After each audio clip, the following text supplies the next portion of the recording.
Hello friends, जैसा कि हम डिस्कस कर रहे थे, ह्यूमन बॉडी यूँ तो बायोलॉजिकल बॉडी है,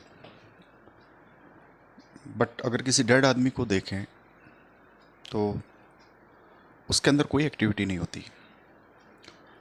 उसका रीज़न ये है कि बायोलॉजिकल ह्यूमन बॉडी या हार्डवेयर के साथ साथ एक एनर्जिकल बॉडी या क्रिस्टल बॉडी भी पैरेलल चलती है,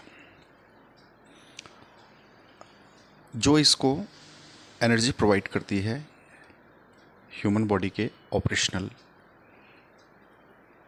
ऑर्गन्स के लिए। ह्यूमन बॉडी जस्ट वह है जो हमें दिखता है, जिसके पास अपने विजुअलाइजेशन के लिए आंखें हैं, मुंह है, कान है और हाथ हैं, एक्ट कर रहा है। ये हार्डवेयर है। इसके अंदर जो क्रिस्टल बॉडी चल रही है, जो एनर्जिकल बॉडी है,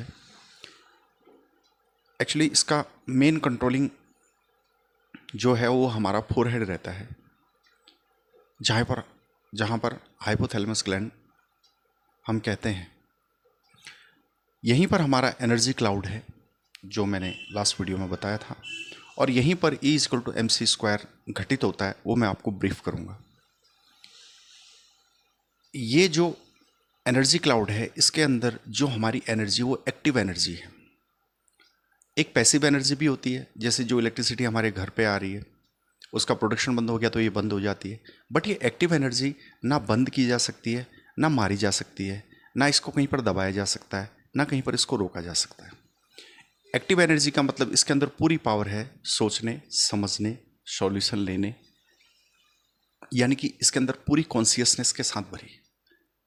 अब ये तीन, इस एक्टिव एनर्जी जो हमारी हाइपोथैलेमस ग्लैंड जहाँ पर हम टीका लगाते हैं, यहाँ पर से ये एनर्जी एक क्रिस्टल बॉडी के फॉर्म में हमारी बायोलॉजिकल बॉडी के साथ साथ पूरे शरीर में फैली हुई है। इसके अपने अपने कंट्रोलिंग स्टेशन हैं। हम बोल रहे हैं तो इसके पीछे हमारा एक क्रिस्टल बॉडी का एक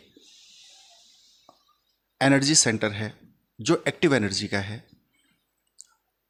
हम ब्रीदिंग कर रहे हैं, इसके पीछे, हार्ड बॉडी के पीछे एक क्रिस्टल बॉडी का अपना एक एक्टिव एनर्जी सेंटर है। हमारी इंटेस्टाइन में डाइजेशन, नॉन डाइजेशन सारी एक्टिविटीज़ हो रही हैं, बट इस हार्डवेयर के पीछे एक सॉफ्ट बॉडी है या एनर्जिकल बॉडी है, जिसका अपना एक एनर्जी स्टेशन है। इसी तरह हमारे पूरी बॉडी में हमारी रीढ़ की हड्डी का जहाँ पर एंड होता है, वहाँ पर मूलाधार चक्र कहते हैं। यहाँ पर से इसके स्टेशन एंड हो जाते हैं। एक्चुअली जो हम हार्ड मटेरियल खाते हैं, जो बायोलॉजिकल मटेरियल हम खाते हैं अपनी बॉडी को चलाने के लिए, इससे भी दो तरह की एनर्जी कंज्यूम होती है। एक होती है बायोलॉजिकल बॉडी को चलाने के लिए, एक होती है एनर्जिकल बॉडी को चलाने के लिए, जिससे एनर्जी प्रोड्यूस होती है, जो हमारी सेल्स के लिए ज़रूरी होती है।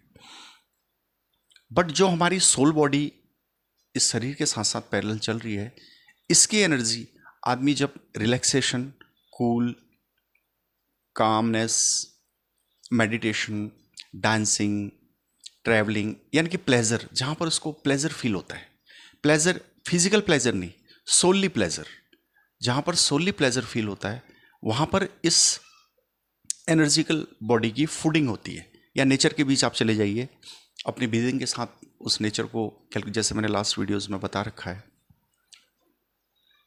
इस तरह से ये बॉडी अपने आप को री इनकारनेट करती है, रीबर्थ करती है, अपने आप को री एनर्जाइज करती है। अब जो इसको क्वांटम फील्ड्स मैंने आपको बताई लास्ट टाइम पे, कि हमारी बॉडी में 8 क्वांटम फील्ड्स हैं। 7 क्वांटम फील्ड्स तो हमारी एनर्जिकल बॉडी के पास हैं। इनको मैं चक्रों के माध्यम से भी कहूँ तो कोई गलत नहीं होगा। जो मूलाधार चक्र, स्वादिष्ठान चक्र, अनाहत चक्र, इसमें मैं आपको फोटो में आप देख लीजिएगा। अब ये है कि एनर्जी चलती कैसे है। अब जो हमारा बॉटम लेवल का चक्र है, जिसको हम मूलाधार चक्र कहते हैं, यहां पर सोल एनर्जी जो हमारे फोरहेड से शुरू होती है, इसका लिंक हमारे स्पाइनल कॉर्ड के एंड में, जहां पर हमारी पूंछ होती है, इसके कुछ ऊपर इसका सेंटर होता है। इसी को कुंडलनी कहा जाता है। यह एनर्जी एक्चुअली एक राउंड शेप में कुंडली मार्क, जैसे सांप कुंडली मार कर बैठा रहता है, तो वैसे ही वहां पर ये रहती है। अब मैं ह्यूमन लाइफ की टेंडेंसी, ह्यूमन लाइफ के थॉट्स, सब इसी पर डिपेंड करते हैं। अगर मैं बॉटम से शुरू करूं, जिसके चक्रास मूलाधार, स्वादिष्ठान, हृदय चक्रास तक जिसके जागृत हैं, यानी कि जिसके ये कुंडलिनी की पावर स्पाइनल कॉर्ड में, जो चंद्र नाड़ी, सूर्य नाड़ी कही जाती है, इसके बीच में एक स्पाइनल कॉर्ड के बीचों बीच 3 बहुत बारीक सी नसें होती हैं, जो बाल के शेप में इतनी पतली रहती हैं। उनके अंदर से सिर्फ एनर्जी चलती है।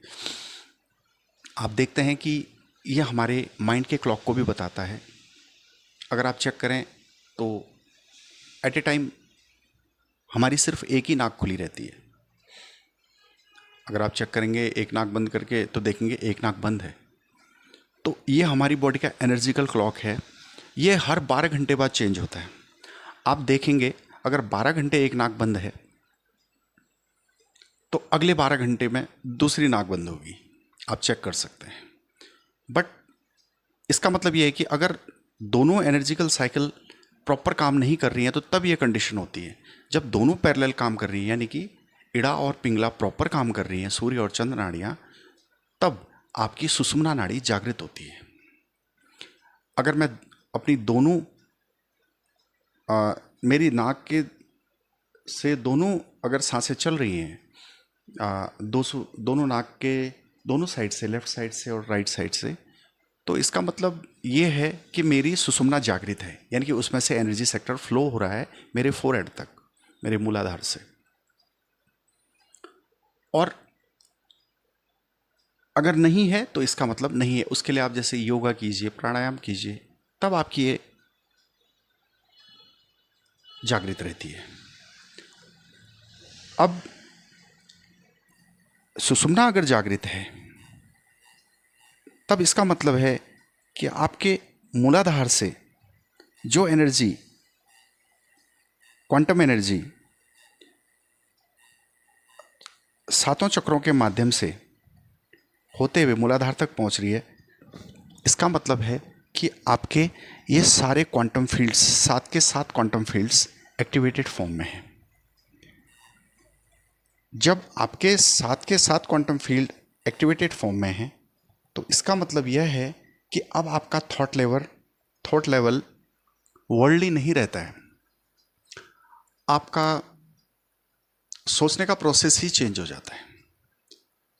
जब बॉटम से लेकर अगर हम ऊपर की तरफ सीढ़ी चलें, 1, 2, 3 या 4 तक रहेगा, एक्टिवेट रहेगा, वहीं तक एनर्जी आती है, तब वह इंसान फिजिकल वर्ल्ड में बहुत ज़्यादा अट्रैक्टेड रहता है।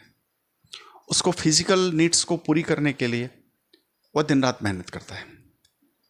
बट जिसका एनर्जिकल फील्ड 4 के बाद 5, यानी कि अपने हार्ट के पास से, फिर गले में, फिर आपके फोरहेड पर, और फिर टोटल आपका टॉप में, जहाँ पर हमारी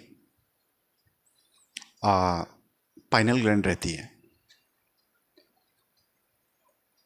ऐसा इंसान जिसके सातों एनर्जिकल, क्वांटम एनर्जिकल फील्ड खुले हुए हैं और सुषुम्ना नाड़ी के थ्रू पूरा एनर्जी बॉटम से लेकर टॉप तक चल रहा है, वह इंसान अपनी लाइफ को बहुत बैलेंस तरीके से जी सकता है। यानी कि जब उसको मेटलिस्टिक होना है, तब वह मेटलिस्टिक हो जाएगा। जब उसको नॉन मेटलिस्टिक होकर एनर्जिकल फॉर्म में रहना है, तब वह एनर्जिकल फॉर्म में रहेगा।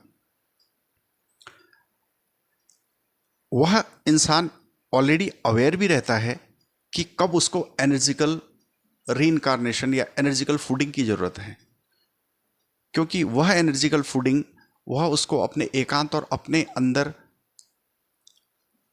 कॉन्सियसनेस में जाकर ही मिलती है। वह बाहर की दुनिया से, चकाचौंध से या मेटलिस्टिक वर्ड से नहीं मिलती है। Thank you.